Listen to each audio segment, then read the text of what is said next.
Jika Aton atau Aten adalah awalnya dewa matahari dalam panteon, lalu apa bedanya dengan Amen yang kadang pula disebut dengan Amen-Ra, yang awalnya dewa angin dan matahari, kadang ditulis Amon-Ra atau Amen-Re.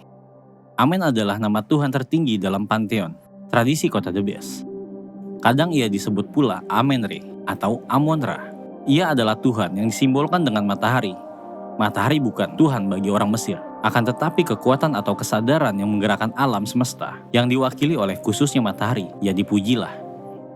Aton adalah Tuhan utama bagi Akhenaten dan pengikutnya. Ia dilambangkan dengan gambar cakra matahari. Akan tetapi Akhenaten menyatakan bahwa tiada Tuhan selain Aton. Akhenaten adalah seorang pangeran Mesir dan kemudian menjadi raja setelah mendapat pencerahan akan Aton yang esa pada tahun kelima pemerintahannya. Ia hijrah ke situs baru yang terletak 300 km dari kota Thebes, sebuah ibu kota baru yang disebut Akhetaton, yang bermakna horizon dari Aton. Lebih jauh lagi, ia berusaha untuk meniadakan kultus pemujaan kepada Tuhan atau nama Tuhan yang lain. Ia atau barangkali pengikutnya menutup kuil-kuil lain selain kuil Aton, bahkan berusaha menghilangkan mitologi Mesir dengan merusak tulisan-tulisan hieroglif tentang panteon Mesir di beberapa situs. Para pendeta Mesir dari kuil Amen yang tingkat kesejahteraannya menyamai kaum bangsawan menjadi kehilangan penghasilan. Pada masa ayah Akhenaten, yakni Amenhotep ketiga, kesejahteraan Mesir ada pada puncaknya. Demikian pula kultus pemujaan kepada Amen. Perubahan religius yang dramatis membuat geger keagamaan. Akhenaten menjadi pucuk spiritual dari kultus Aton. Para pendeta Aton berkedudukan inferior dibandingkan sang Firaun.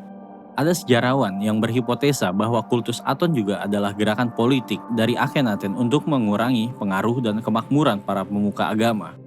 Kuil dengan upacara-upacara persembahan, donasi adalah juga sumber perputaran ekonomi dari kebijakan penutupan kuil membuat kegelisahan dalam masyarakat. Berbagai aliran kultus keagamaan dalam peradaban Mesir hidup dalam toleransi dalam kurun waktu ribuan tahun. Setiap mazhab mengajarkan kebijakan dan harmoni. Mereka tidak siap dengan kebenaran tunggal, dengan mengabaikan kebenaran yang lain.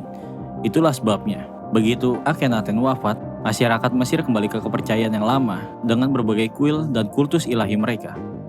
Penerus Akhenaten, yakni King Tut, tidak meneruskan kultus Aton. Malahan ia merestorasi, memindahkan kembali pusat pemerintahan ke Thebes dan Memphis. Walaupun para sarjana barat sangat tertarik akan kisah Akhenaten dengan monoteisismenya.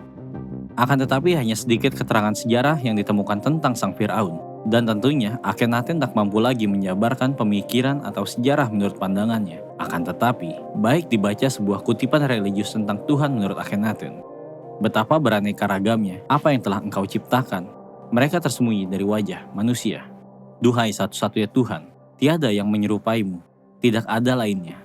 Engkau menciptakan dunia sesuai dengan asamu, sementara dari engkau sendiri tercipta segala manusia, hewan, dan binatang buas. Apa saja yang ada di bumi berjalan di atas kakinya, dan apa yang ada di atas terbang dengan sayapnya. Berbagai negeri, Suriah, Nubia, tanah Mesir, engkau menetapkan setiap orang di daerahnya. Engkau mencukupi kebutuhan mereka. Setiap orang mempunyai pangannya dan hitungan rentan hidupnya. Lidah mereka terpisah dalam ucap, pun kodrat mereka. Kulit mereka dibedakan seperti engkau membedakan orang asing. Engkau membuat Nil di dunia ini. Engkau melahirkan seperti yang engkau inginkan untuk mempertahankan kelangsungan orang-orang Mesir. Sesuai dengan dirimu, engkau menciptakan, engkau Tuhan dari mereka semua. Engkau melelahkan diri untuk mereka, Tuhan dari setiap negeri. Bangkitlah untuk mereka.